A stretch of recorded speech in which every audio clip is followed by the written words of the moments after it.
The warning alarms screamed through Research Station Kepler 442b like dying animals, their piercing wails echoing off the reinforced titanium walls. Emergency lights bathed everything in hellish red as the station's atmospheric processes struggled against the impossible.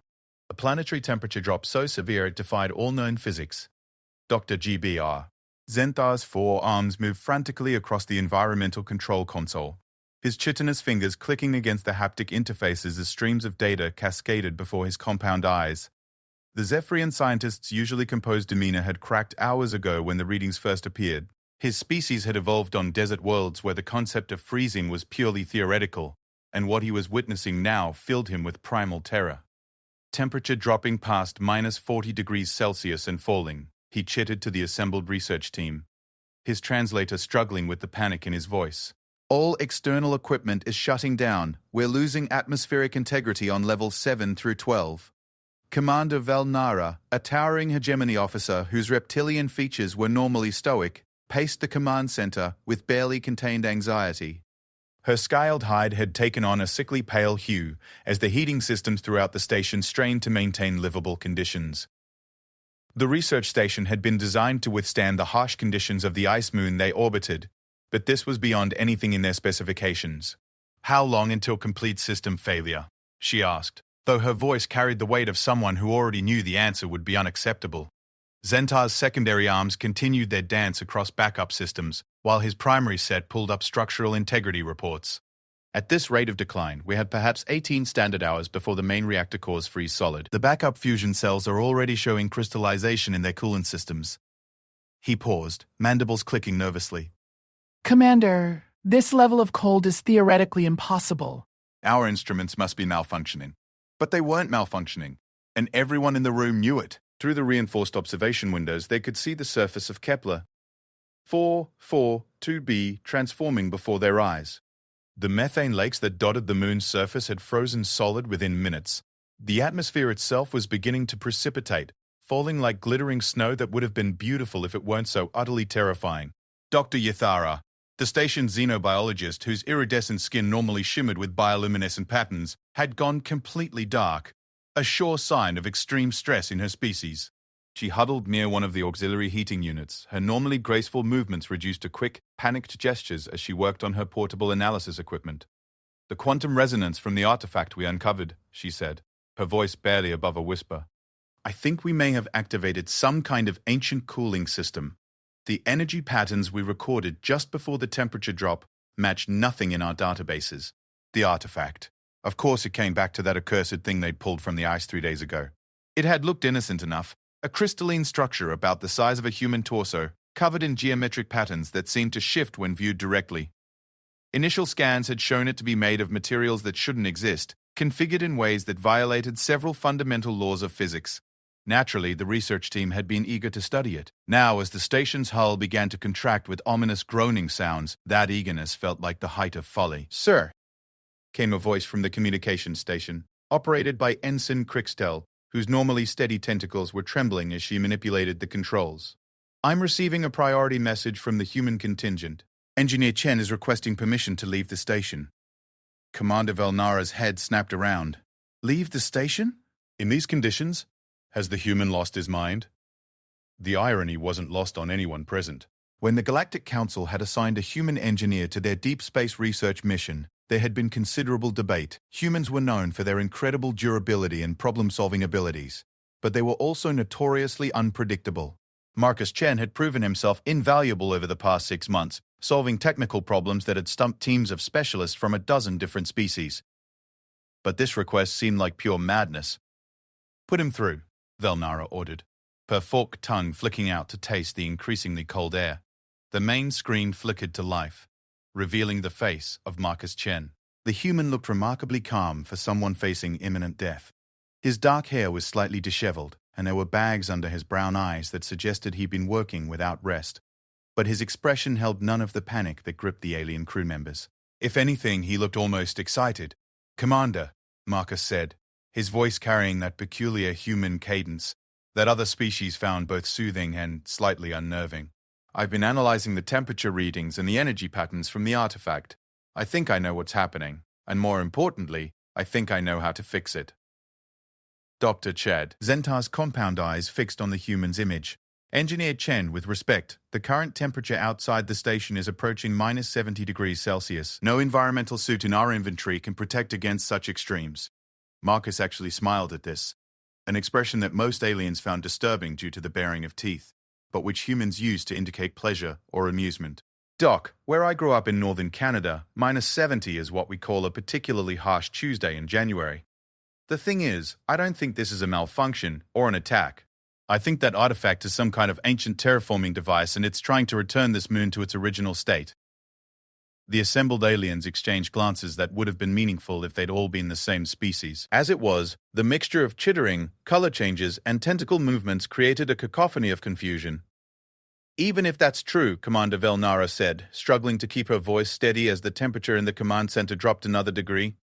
How does leaving the station help? You'd freeze solid before you made it 100 meters. That's where you're wrong, Commander. Marcus reached off-screen and pulled up what appeared to be a crude assemblage of equipment. See, the artifact isn't just cooling the atmosphere, it's creating a localized field that's affecting molecular motion. But it's not evenly distributed. I've been tracking the thermal patterns, and there are warm spots, natural geothermal vents that the artifact's field can't completely suppress. Dr. Yithara leaned forward, her bioluminescence flickering weakly. Even if such warm areas exist, they would be temporary at best. The field strength is increasing exponentially, which is why I need to move fast. Marcus held up what looked like a primitive fishing rod, cobbled together from various pieces of equipment. There's a geothermal lake about 2 kilometers from here. According to my readings, it's still liquid, just barely. The artifact is drawing power from the moon's core, but it's also creating a resonance pattern. If I can disrupt that pattern at the right frequency, he shrugged. Well, either it works or we all die anyway. The casual way he discussed their potential demise sent shivers through the alien crew that had nothing to do with the plummeting temperature. This is madness, Dr. Pansat. Zentar chittered, all 4 arms gesturing wildly. Even assuming you could survive the journey to this theoretical warm lake, how do you propose to disrupt the resonance pattern with fishing equipment? Marcus's grin widened. Ever heard of sympathetic resonance? Same principle that lets a singer shatter a wine glass. The artifact is essentially a big tuning fork vibrating at a specific frequency. If I can create a counter vibration at just the right amplitude, he hefted the makeshift fishing rod. Ice fishing isn't just about catching fish, Doc. It's about reading the water, understanding how vibrations travel through different mediums. And I've been ice fishing since I was 6 years old. The explanation made no sense to any of the aliens present, but that wasn't unusual when dealing with human logic. What was unusual was the complete confidence in Marcus's voice, as if he were discussing a routine maintenance procedure rather than a desperate gambit to save their lives. Commander Velnara studied the human's face, searching for any sign of the fear that gripped her own crew. Instead, she saw something that was perhaps more frightening than panic, the look of a human who had found an interesting problem to solve. Engineer Chen, she said slowly, even if your theory is correct, the moment you leave this station, you'll be exposed to conditions that would kill most species in minutes. We cannot, ma'am, Marcus interrupted gently. With all due respect, you're thinking like someone from a nice, comfortable garden world. I'm from Earth. We don't have nice, comfortable anything.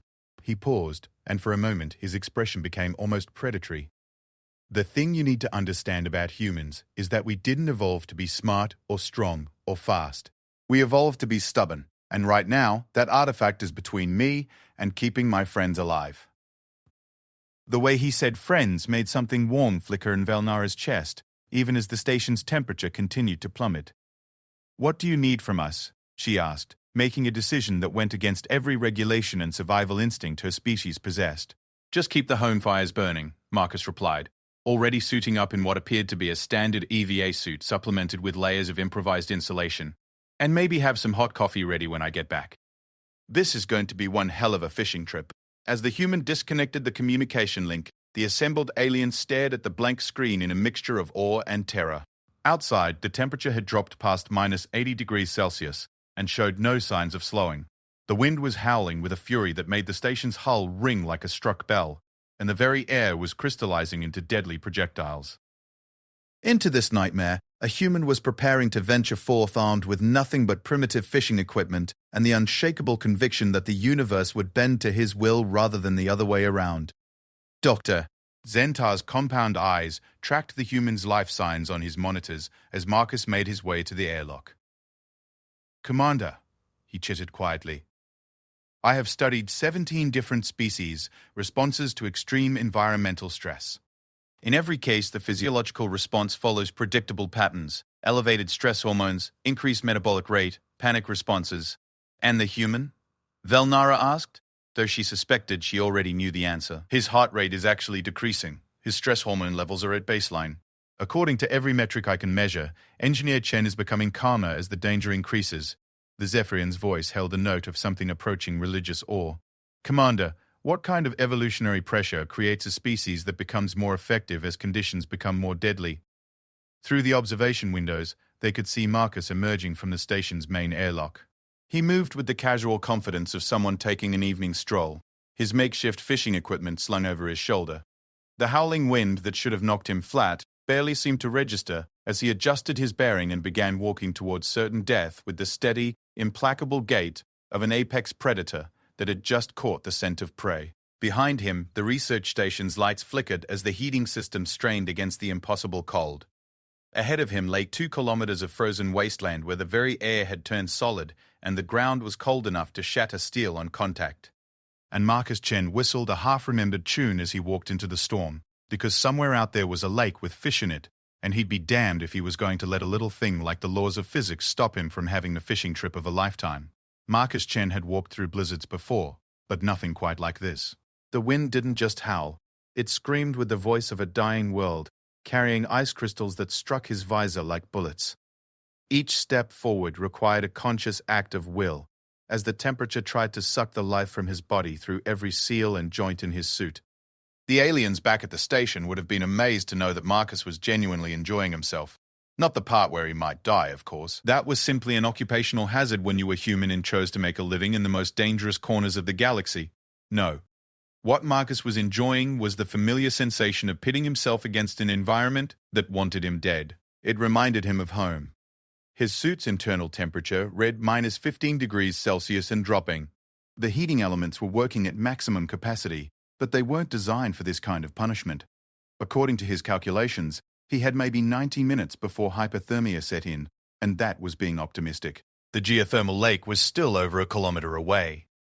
Time to pick up the pace. Marcus adjusted his stride, falling into the ground-eating lope his grandfather had taught him during their winter hunting trips. "Don't fight the cold," the old man had said. "Dance with it. Make it work for you instead of against you." The memory brought a smile to Marcus's lips, even as his breath began to form ice crystals inside his helmet. Behind him, the research station was already fading into the storm. Its lights diffused into an orange glow that grew dimmer with each step. The smart thing would have been to turn around, to accept that some problems couldn't be solved with human stubbornness and improvised equipment. But Marcus Chen had never been accused of being particularly smart. What he was experienced. The landscape around him was a study in absolute desolation. Where 3 hours ago there had been a reasonably habitable moon with breathable atmosphere and tolerable temperatures, now there was something that looked like the surface of Pluto. The ground beneath his feet crunched with the sound of shattering crystal as the very soil froze and contracted. Methane that had been gas just hours before now lay in solid sheets that reflected his helmet lights in fractal patterns. But Marcus wasn't looking at the pretty ice formations. He was reading the landscape with eyes trained by decades of northern winters. The way the wind carved patterns in the frozen atmosphere told him where the thermal currents had been flowing before everything went to hell. The distribution of the heaviest ice formation showed him where the moisture had been thickest, which meant geothermal activity below the surface. And there, barely visible through the storm, was the thermal signature he'd been following. The lake was smaller than he'd hoped, maybe 50 meters across, and it was freezing fast. What had been liquid water when he'd left the station was now a slush of ice crystals that moved sluggishly in the wind. In another hour, it would be solid. In 2 hours, it would be frozen clear to the bottom. But right now, it was still liquid enough to fish. Marcus approached the shoreline carefully, his boots crunching through ice that was already an inch thick. The water beneath moved with an oily sluggishness that spoke of temperatures just barely above the freezing point. Normal fishing would have been impossible, but ice fishing had always been more about patience than technique. And Marcus had learned patience in the hardest school of all, Canadian winters. He knelt at the water's edge, and began unpacking his equipment. The fishing rod was a masterpiece of improvised engineering, built from a structural support beam, some high-tensile cables, and enough duct tape to hold a small spacecraft together. The line was actually optical fiber cable, chosen not for its strength but for its ability to conduct certain frequencies of vibration.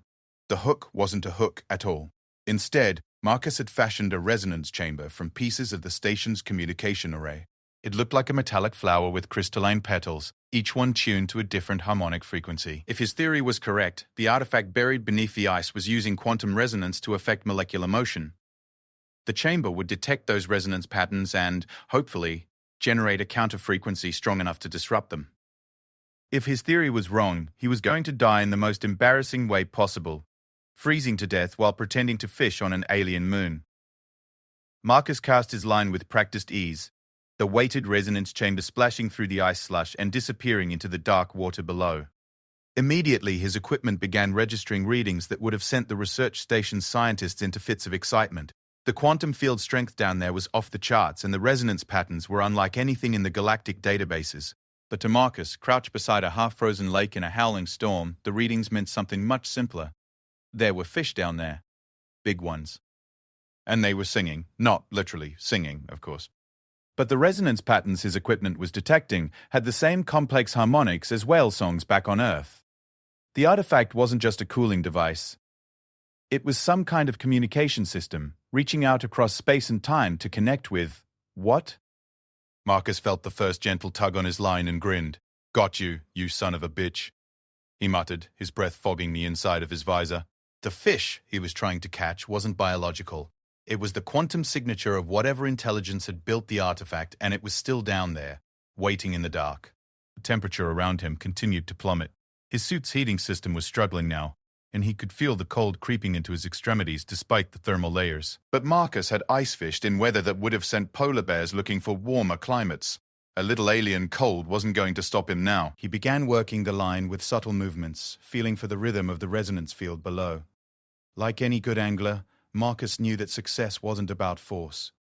It was about understanding your prey. And slowly, patiently, he began to map the quantum currents moving through the water.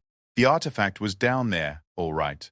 About 30 meters below the surface, buried in what had once been sediment but was now frozen harder than steel. It was broadcasting on multiple frequencies simultaneously, sending out signals that were part status report, part warning beacon, and part invitation. Marcus frowned as his equipment translated more of the resonance patterns. The artifact wasn't malfunctioning. It was working exactly as designed. The problem was that it had been designed for a completely different kind of world, by a species that had evolved in conditions that would have killed most current galactic civilizations. The builders had been ice dwellers, not just adapted to cold, evolved for it. They had turned this moon into a refrigerator because to them the current temperatures were barely above the lethal heat threshold, and they were still down there, sleeping in the ice, waiting for their world to return to proper temperatures so they could wake up. Marcus laughed, actually laughed, as the implications hit him. The research team had been treating this as a disaster, when in reality they'd stumbled onto the greatest archaeological discovery in galactic history. An entire civilization perfectly preserved in artificial hibernation, waiting for the right conditions to return to life. The problem was that the right conditions would kill every other form of life on the moon, including Marcus. His line jerked suddenly, almost pulling the rod from his frozen hands. Down in the depths, something had noticed his probing and was responding. The resonance patterns shifted, becoming more complex, more purposeful. It was as if the sleeping civilization was stirring, responding to his attempts at communication. Marcus played the line carefully, his movements guided by decades of experience and a lifetime of dealing with things that didn't want to be caught. The quantum signatures were incredibly complex, layered with harmonics and subfrequencies that spoke of a technology far in advance of anything the current galactic civilizations possessed. But it was still following the same basic rules as any other communication system. There was a carrier wave, modulation patterns, error correction protocols. The builders might have been alien beyond human comprehension, but they had still needed to solve the same fundamental problems of information transmission. And Marcus had spent his childhood jury-rigging radios to pick up signals from halfway around the world. He adjusted the resonance chamber, fine-tuning its frequency response to match the patterns coming from below. The cold was making his fingers stiff inside his gloves, and ice was forming on his visor despite the heating elements, but he could feel the connection solidifying. The artifact was recognizing his signal as something more than random interference. Somewhere far below, in chambers carved from ice and preserved by technologies that defied physics, ancient minds were beginning to stir. And they were curious about the strange, warm-blooded creature who had learned to speak their language. Marcus felt another tug on the line, stronger this time, more purposeful. The quantum patterns were shifting, becoming more organized, more directed. It was working. He was actually establishing communication with a civilization that had been sleeping for who knew how many thousands of years. The only problem was that they were waking up, and when they fully awakened, they would continue the terraforming process that would turn the entire moon into a frozen tomb, unless he could convince them that the galaxy had changed since they went to sleep. That their perfect ice world was now shared with warm-blooded species who needed liquid water and breathable atmospheres to survive. Marcus grinned as he felt the line go taut. He'd caught bigger fish than this before, but never one that could determine the fate of an entire research station. "Come on up here, you chilly bastards," he muttered, beginning the delicate process of reeling in a civilization. "Let's have ourselves a little chat about climate control." The storm howled around him with renewed fury, as if the very moon was protesting his interference. Ice crystals struck his visor like bullets, and the cold was seeping through his suit's thermal barriers with relentless efficiency. But Marcus Chen was in his element now. He was ice fishing on an alien world, using improvised equipment to negotiate with an ancient intelligence, while the universe did its absolute best to kill him. In other words, it was just another Tuesday for a human. The moment Marcus established full resonance contact, the world changed. Not gradually, not subtly, but with the sudden, jarring shift of reality that comes when an entire moon realizes it has been touched by intelligence. The quantum field surrounding the lake pulsed once, twice, then settled into a rhythm that Marcus felt in his bones. The ice beneath his feet hummed with harmonics that bypassed his ears entirely and spoke directly to the water in his body. And then, without warning, the temperature stopped falling. Marcus blinked ice crystals from his visor and checked his readings. The environmental sensors showed the impossible. The temperature was stabilizing at -73 degrees Celsius, not warming, not continuing its deadly plunge toward absolute zero, but holding steady. The artifact had paused its terraforming process. Something was listening. The response came through the quantum link as a cascade of mathematical concepts that made Marcus's head spin. Not words, not images, but pure information, transmitted in forms that human language had never been designed to handle. His improvised translation software, cobbled together from the station's linguistic databases, struggled to convert the alien thoughts into something approaching comprehension. Query: Thermal signature anomaly detected. Source classification: unknown biological entity. Specification request: identify biomass composition and optimal preservation temperature. The meaning hit Marcus like a physical blow. The sleeping civilization wasn't asking who he was or where he came from. They were asking what temperature they should freeze him at to preserve him properly. To them, he wasn't a sentient being deserving of communication. He was a biological specimen that had wandered into their laboratory. Marcus felt a familiar surge of irritation that had nothing to do with the cold. It was the same feeling he'd gotten as a kid when tourists from the south had looked at him like he was some kind of exotic animal for living in the Canadian wilderness. The assumption that anything different must be primitive, that survival skills were somehow less valuable than academic knowledge. He adjusted his resonance chamber and transmitted back, putting every ounce of controlled annoyance into the quantum harmonics. Response: biomass classification, sentient entity. Thermal requirement: liquid water temperature range. Preservation status: not applicable. Communication protocol request: establish diplomatic contact. The pause that followed lasted exactly 17 seconds. Marcus timed it out of professional habit. When the response came, it carried undertones that his translation software rendered as surprise, confusion, and something that might have been amusement. Clarification request: entirely claims sentience while operating at thermodynamically impossible temperature. Range: biological precursors should have ceased at current thermal levels.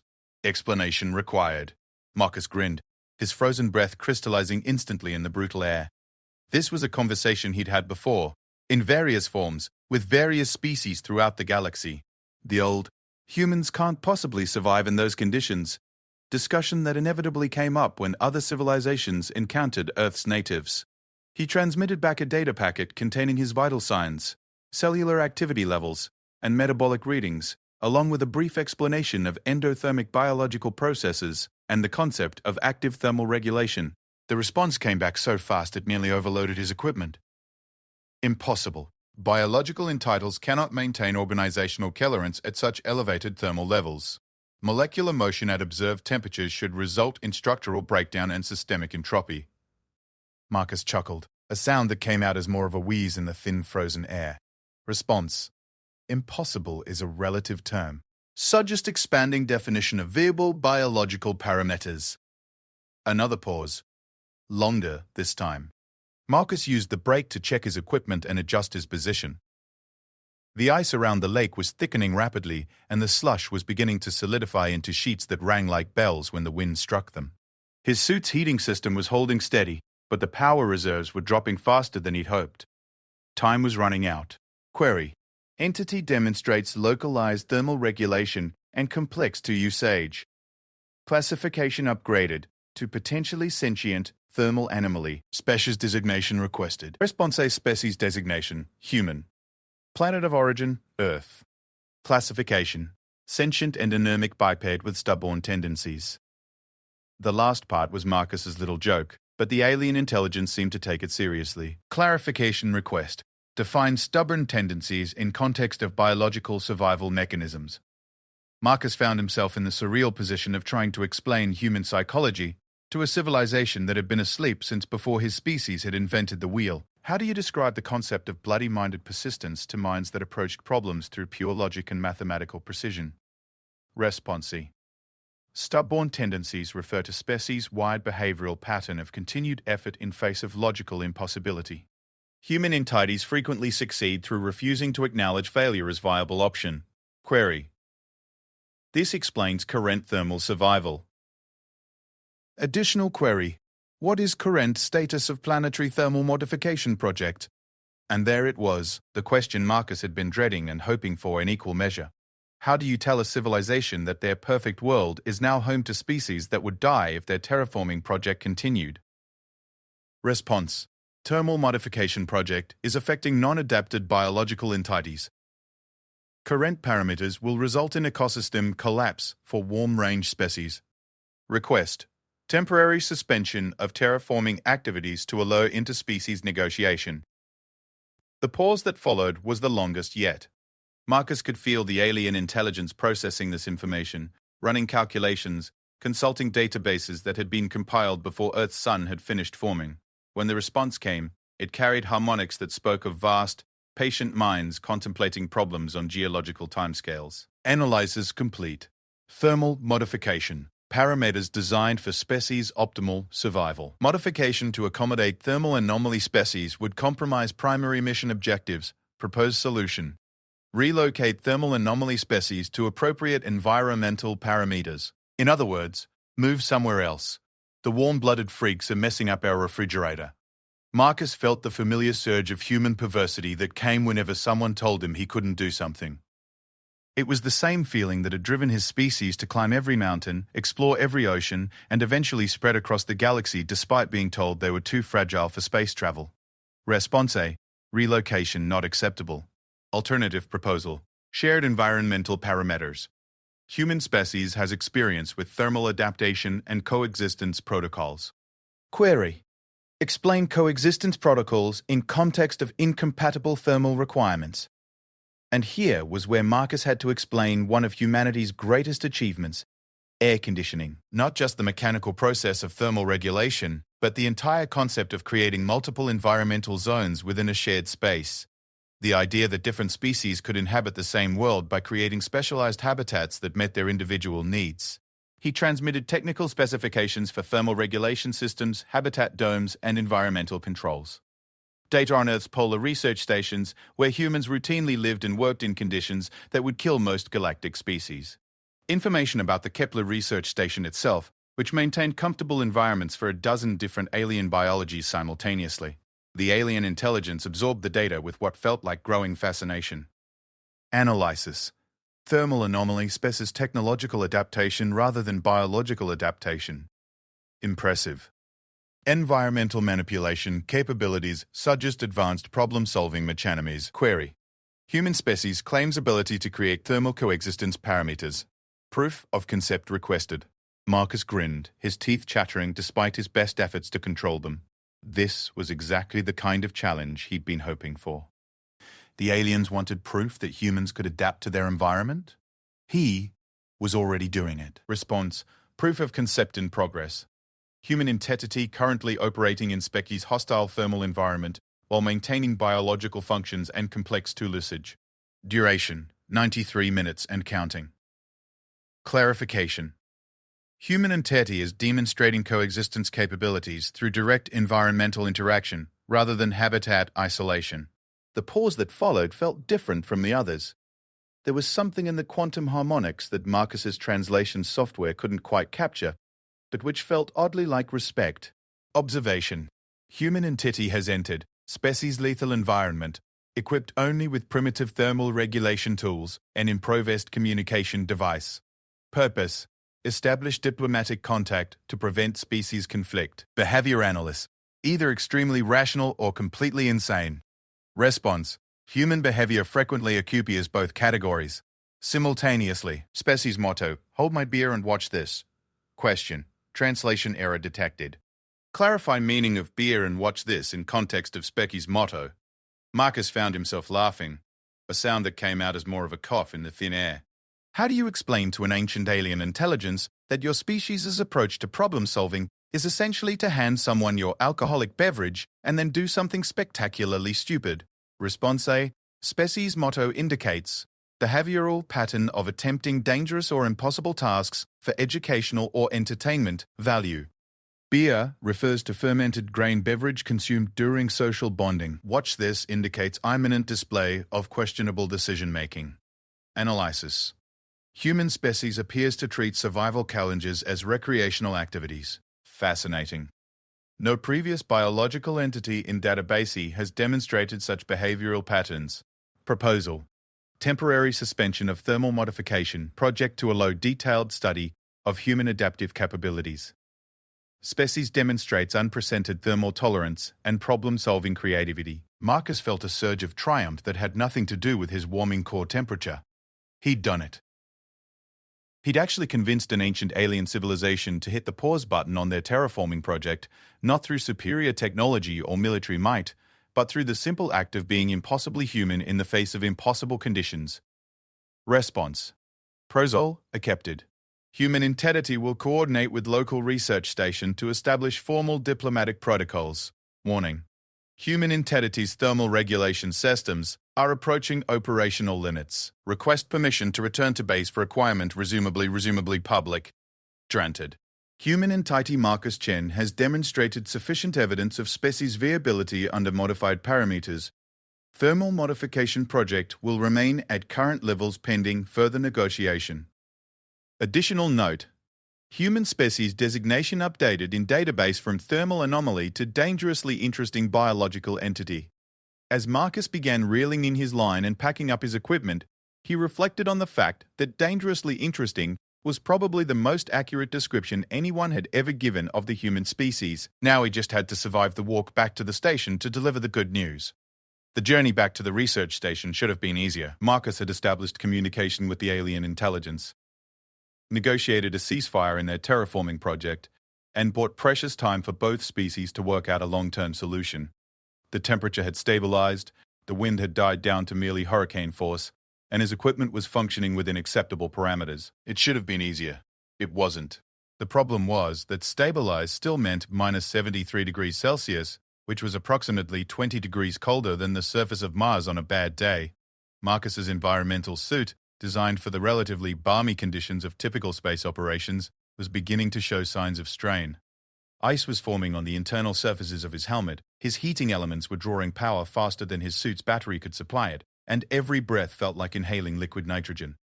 But Marcus Chen had walked through worse. Admittedly, not much worse, and never while wearing a suit that was slowly transforming into a wearable freezer, but the principle remained the same. You put one foot in front of the other, you kept moving, and you didn't stop until you reached your destination. Everything else was just details. The landscape around him had transformed during his time at the lake. What had been merely frozen was now crystallized into fantastic formations that would have been beautiful if they hadn't represented the complete collapse of the local ecosystem. The very air had precipitated out in some areas, creating drifts of solid oxygen and nitrogen that crunched under his boots like snow made of glass. Through it all, Marcus maintained the steady, ground-eating pace his grandfather had taught him during those long-ago hunting trips. Don't waste energy fighting the environment. Work with it, use it, make it part of your solution rather than your problem. The howling wind that should have been his enemy became a navigational aid, carrying the scent of the research station's exhaust vents. The treacherous ice that should have sent him tumbling became a highway, its crystalline surface reflecting his helmet lights back toward his destination. But even human stubbornness had its limits, and Marcus was rapidly approaching his. The first sign of real trouble came when his suit's primary heating element failed. One moment he was uncomfortably cold, the next he was in genuine danger of hypothermia, as the temperature inside his suit began dropping toward lethal levels. Marcus didn't panic. Panic was a luxury he couldn't afford, but he did start calculating how much time he had before his core temperature dropped below the point of no return. 40 minutes, maybe 50 if he pushed his luck. The research station was still over a kilometer away. Marcus adjusted his pace, pushing his body harder, even as the cold tried to slow his movements. His breath came in shorter gasps, each exhalation stealing precious heat from his core. Ice began forming on the inside of his visor, obscuring his vision and forcing him to navigate by instrument readings alone. But he kept walking. The second heating element failed 20 minutes later, followed by the backup systems. Now Marcus was relying entirely on his body's natural heat production to keep him alive, and his body was rapidly losing that particular battle. His fingers were going numb inside his gloves, and his feet felt like blocks of ice in his boots. Still, he kept walking. It was during one of these increasingly difficult steps that Marcus's communications array crackled back to life. Not with the alien quantum harmonics he'd been receiving at the lake, but with familiar voices from the research station. Marcus? Marcus? Can you hear me? Doctor. Zentar's voice carried a note of panic that the universal translator couldn't quite mask. Your suit's telemetry is showing critical system failures. What's your status? Marcus tried to respond, and discovered that his jaw muscles weren't cooperating. The cold was affecting his fine motor control, making speech difficult. He managed to activate his suit's emergency beacon and transmit a brief status update. Alive, mobile, heating systems down, approximately 30 minutes from the station. 30 minutes! Commander Velnara's voice cut through the static. Marcus, your core temperature is dropping too fast. At current rates, you'll lose consciousness in 15 minutes. Marcus would have shrugged if he could have managed the movement. Instead, he focused on placing one foot in front of the other and tried not to think about the fact that his alien friends were probably right about his chances. Engineer Chen! Came Dr. Yithara's bioluminescent voice, somehow managing to sound urgent even through the communications distortion. I'm reading massive quantum field fluctuations around your position. The alien intelligence? Are they still in contact? That was an interesting question. Marcus hadn't felt the alien presence since leaving the lake, but now that the xenobiologist mentioned it, there did seem to be something moving in the quantum static around him. Not the organized, purposeful communication he'd experienced during the negotiation, but something more. Protective? His suit's sensors were picking up localized thermal anomalies in the ice around him. Not warming exactly, but areas where the molecular structure was becoming less efficient at conducting heat away from his body, as if something was subtly altering the environment to give him a better chance of survival. The aliens were helping him get home. Marcus tried to laugh and managed only a wheezing sound that fogged his visor even further. Of course they were helping. He just proved to them that humans were dangerously interesting, and they wanted to make sure their new test subjects survived long enough for proper study. Marcus! Centaur's voice again, even more panicked than before. I'm showing a rapid temperature drop in your suit's internal atmosphere. You need to activate your emergency thermal protocols now. If only it were that simple. Marcus's emergency thermal protocols had activated automatically when his primary heating systems failed. They'd bought him maybe 10 minutes of additional survival time, but they were also draining his suit's power reserves at an unsustainable rate. He was caught in the classic survival trap. Use the power and freeze when the batteries died, or conserve the power and freeze while they were still charged. Marcus chose option 3. Ignore the problem and keep walking. The research station's lights were visible now, a warm orange glow that cut through the crystallized atmosphere like a beacon of hope. But visible didn't mean close.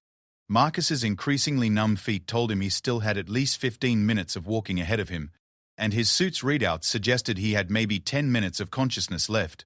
The math didn't work out in his favor. Marcus. Commander Velnara's voice had taken on the tone of someone delivering bad news. We're going to send out a rescue team. Zentar and I will... No. Marcus managed to get the word out through chattering teeth. The last thing he needed was for his alien friends to venture out into conditions that would kill them in minutes. Stay inside. I've got this. It was a lie, of course. Marcus was dying, and they all knew it. But he was dying on his own terms, which was more than most humans could ask for. Besides, he'd made it this far through sheer bloody-mindedness. No reason to stop now. The alien presence in the quantum field around him was growing stronger, not communicating directly, but observing. Marcus had the distinct impression of vast, patient minds watching his struggle with something approaching scientific fascination. They weren't helping out of compassion. That was a warm-blooded emotion they probably didn't understand. They were helping because he'd become an interesting experiment, and they wanted to see how it played out. Marcus could live with that, or die with it, as the case might be. His vision was starting to tunnel now, the edges of his sight going dark as his brain began shutting down non-essential functions to preserve core operations. His legs felt like they belonged to someone else, and he was having to consciously remember to lift each foot and place it down again. But the station was getting closer. 500 meters, 400, 300. Marcus's left leg gave out at the 200-meter mark, sending him tumbling into a drift of crystallized atmosphere. For a moment, he lay there in the alien snow, feeling the cold seeping through his suit's failing insulation and wondering if this was where his story ended. Frozen solid on a moon nobody had heard of, or trying to prove a point about human adaptability. There were worse ways to go. But then he heard it. The sound of the station's main airlock cycling. Someone was coming out to get him. Despite his orders to stay inside, Marcus forced his head up and saw a figure in a heavy environmental suit stumbling through the storm toward him. Not one figure. 3. Dr. Zentar, moving with the careful precision of someone operating in conditions far beyond his species' tolerance. Commander Velnara. Her movements quick and efficient despite the environmental suit that was probably the only thing keeping her alive. And Dr. Yatara, her bioluminescent patterns visible even through the suit's faceplate, pulsing in rapid sequences that spoke of controlled panic. They were all going to die if they stayed out here much longer. Their environmental suits weren't any better than Marcus's, and they didn't have his lifetime of experience with extreme cold. But they'd come for him anyway. Marcus tried to stand and discovered that his legs weren't taking orders anymore. The cold had finally won the battle for control of his voluntary muscle systems. He was conscious, aware, and completely unable to move under his own power. Got you, Doctor. Zentar's voice crackled through the communications link as 4 chitinous arms lifted Marcus to his feet. Stupid, stubborn, impossible human. What were you thinking? Thinking, Marcus managed to wheeze out. About fish. Commander Velnara took position on his other side, her scaled hide visible through the faceplate of her suit. Save your strength, engineer. We're getting you home. And they did. Step by agonizing step, the 3 alien scientists helped Marcus Chen walk the final 200 meters to the research station's airlock.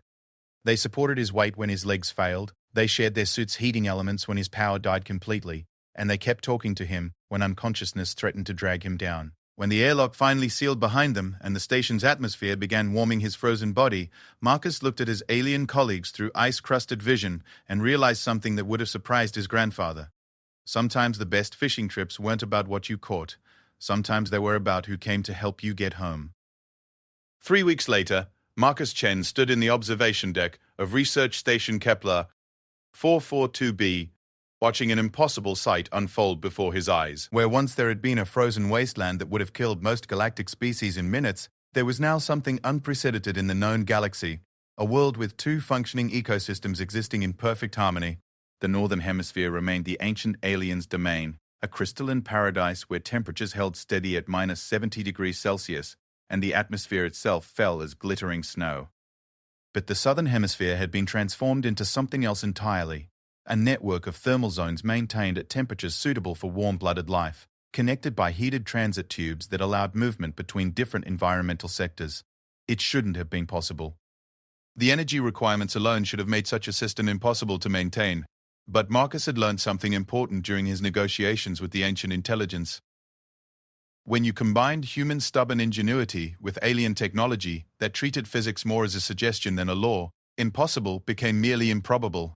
The thermal regulation system is functioning within acceptable parameters, Dr. Zentar reported, his 4 arms dancing across control surfaces that now displayed readings from 2 completely different atmospheric systems. The quantum resonance dampeners you designed are maintaining stable temperature gradients between the zones. Marcus nodded, sipping coffee that was still hot despite the fact that it would have flash-frozen solid just outside the station's walls. The modified resonance chambers he'd built from fishing equipment and communication arrays had turned out to be surprisingly effective at creating localized environmental controls. Who knew that the principles of ice fishing could be applied to planetary climate management? Any word from our chilly neighbors? Marcus asked. Commander Velnara's forked tongue flicked out to taste the air, a habit that had become more pronounced since her near-death experience in the frozen wasteland. The alien collective has been remarkably cooperative. They seem genuinely fascinated by our warm-blooded biology and have been requesting detailed biological scans from all crew members. They're treating us like a nature documentary. Dr. Bales, AIGR, Yathara observed, her bioluminescent patterns shifting to indicate mild amusement. I don't think they quite understand that we're not here for their entertainment. Marcus chuckled. Actually, I think that's exactly why this is working. To them, we're the most interesting thing that's happened in a few thousand years. They're not just sharing the planet with us, they're conducting the galaxy's longest-running behavioral study. The truth was more complex than that, of course. Over the past 3 weeks, Marcus had engaged in dozens of communication sessions with the ancient intelligence, slowly building a relationship that was part diplomacy, part scientific collaboration, and part mutual curiosity society. The aliens had been asleep for so long that the current galactic civilization was as foreign to them as they were to everyone else, but they learned fast. Engineer Chen came a familiar quantum harmonic through the station's communication system, translated now by equipment far more sophisticated than his improvised fishing rod setup. Daily thermal analysis complete. Your species continues to demonstrate remarkable adaptability within modified parameters. Good morning to you too, Frostmind, Marcus replied, using the designation the alien collective had chosen for their communications interface. How are the new hibernation chambers working out? Optimal efficiency achieved.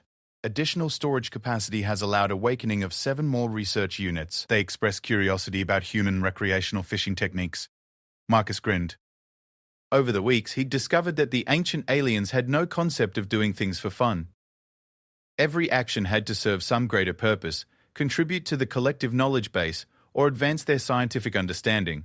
The idea that humans would sit by frozen water for hours just to catch fish they might not even eat had blown their collective minds. So naturally, they wanted to learn how to do it. I'll set up another demonstration this afternoon, Marcus promised. Fair warning though, fishing requires patience, and I'm not sure your species does well with extended periods of inactivity. Incorrect assumption, Engineer Chen. Our species has maintained extended periods of inactivity for approximately 4,700 Earth Standard years. We are adequately prepared for fishing-based patience requirements. Dr. Zentar's compound eyes swiveled toward Marcus. Are you seriously planning to teach an ancient alien civilization how to ice fish? Why not? Marcus shrugged. Cultural exchange is an important part of diplomatic relations. Besides, they're curious about human recreational activities, and fishing is about as fundamentally human as it gets. What he didn't mention was that each of these fishing sessions had become an opportunity for deeper communication. The aliens' collective consciousness operated on principles that were difficult for individual minds to grasp, but when they were focused on the simple meditative act of waiting for fish, their thoughts became more accessible. Marcus had learned more about their history and technology during quiet conversations over fishing lines than in all their formal diplomatic sessions combined. The ancient aliens, who called themselves the Eternal Preserve in their own language, had once been the dominant species in this sector of the galaxy. Their technology was based on principles of quantum resonance and molecular manipulation that made current galactic science look primitive. They could restructure matter at the atomic level, create stable wormholes for faster-than-light travel, and manipulate planetary atmospheres with the casual ease of adjusting a thermostat. But they had one critical flaw. They couldn't adapt. When their sun had begun its expansion phase 4 millennia ago, threatening to heat their homeworld beyond their narrow temperature tolerance, they had only one solution: go to sleep and wait for better conditions. They had found this moon. a perfect ice ball in the habitable zone of a stable star, and had begun the long process of terraforming it to their specifications. They had never considered the possibility that other species might evolve to fill the ecological niches they had vacated. The concept of biological adaptation through behavioral modification rather than environmental manipulation continues to fascinate our research units, Frostmind continued. Your species' approach to survival challenges represents a fundamentally different evolutionary strategy. We call it making do with what you've got, Marcus replied, though I suppose stubborn refusal to admit defeat is more accurate. Both descriptions appear accurate. Additional query: your species demonstrates remarkable individual variation in survival capabilities. Request permission to study additional human specimens. Commander Valnara straightened. Additional specimens? What kind of study are we talking about here? Marcus held up a hand. Frostmind, remember our discussions about consent and individual autonomy. You can't just study humans like laboratory animals. We're sentient beings with our own rights and preferences. Understood. Revised request. Invitation extended to additional human entities to participate in voluntary cultural exchange program. Compensation offered in the form of advanced technological access and scientific collaboration opportunities.